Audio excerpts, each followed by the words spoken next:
पढ़ने का मन तो बनाते हो कि कल से पढ़ूंगा, शाम से पढ़ूंगा, मंडे से टाइम टेबल बनाकर पढ़ूंगा, ठंड कम होगी तब पढ़ूंगा, एग्जाम नज़दीक आएंगे तब पढ़ूंगा, एग्जाम के 1 महीने पहले पढ़ूंगा, एग्जाम के 1 हफ्ते पहले पढ़ूंगा, एग्जाम के 2 दिन पहले पढ़ूंगा, इंपॉर्टेंट क्वेश्चन पढ़ूंगा, पास होने से मुझे कोई नहीं रोक सकता। ओ भाई, ये तो किसको बेवकूफ़ बना रहा है? अपने आप को या अपने मम्मी पापा को?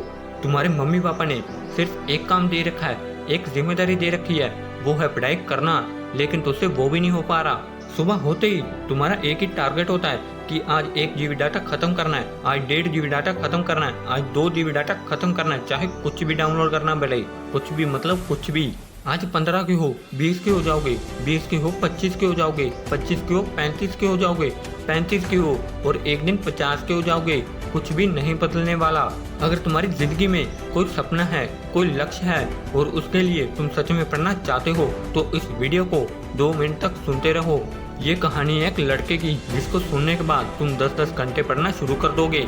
एक 18 साल का लड़का था। वो अपने मम्मी पापा की बहुत रिस्पेक्ट करता था, उनकी हर एक बात मानता था। उस बंदे का सिर्फ एक ही सपना था कि अपने माँ बाप को एक खूबसूरत सी जिंदगी देना, लेकिन उस बंदे की एक बुरी आदत थी, वो अपने कामों को टालता रहता था। आज का काम कल करूंगा, लेकिन वो इस वादे को कभी पूरा नहीं कर पाता था। पूरे दिन मोबाइल चलाता रहता था, बहाने बनाता रहता था और जैसे जैसे समय बीतता गया वो बहाने बनाता गया।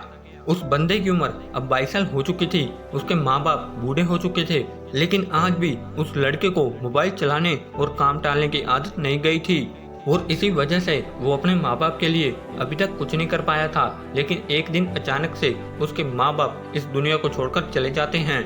उस लड़के को जब ये पता चला तो वो सुन पड़ गया और उसे यकीन नहीं हो रहा था कि अब वो अकेला हो चुका है और वो अपने माँ बाप के सपनों को पूरा नहीं कर पाया। अब वो फूट फूट कर रोने लगा कि मैं अपने कंफर्ट जोन में फंसा रहा और अपने कामों को टालता रहा और अपनी बुरी आदत की वजह से अपने माँ बाप की खुशी को अपने 2 पल की खुशी के नीचे दबाता रहा।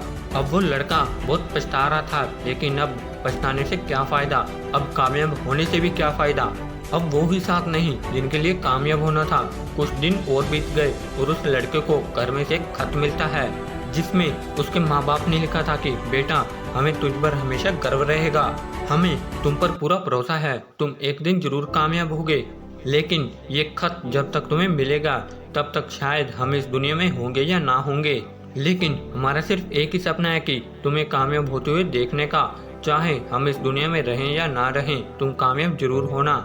और ये पढ़ने के बाद उस लड़के के पैरों के नीचे से जमीन खिसक गई और वो फूट फूट कर फिर से रोने लगा और खुद से वादा किया कि मैं अपने माँ बाप के सपने उनके जीते जी तो पूरा नहीं कर सका, लेकिन अब बस हुआ, अब बहाने नहीं और ना ही डिस्ट्रैक्शन।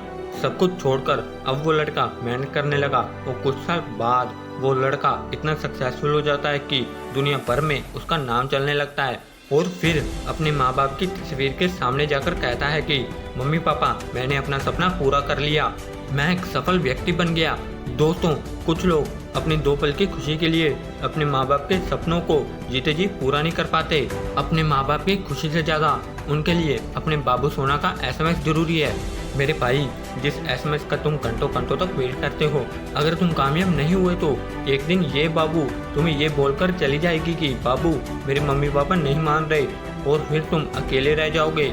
इसीलिए मेरे भाई, अभी भी टाइम है, सब फालतू के कामों को छोड़कर पढ़ने लग जा। अपने लिए नहीं तो अपने मम्मी पापा के स्ट्रगल के लिए पढ़ने लग जा। अगर ये वीडियो अच्छी लगी हो तो वीडियो को कर दो लाइक और चैनल को कर लो subscribe. Thanks for watching the video. जय हिंद, वंदे मातरम।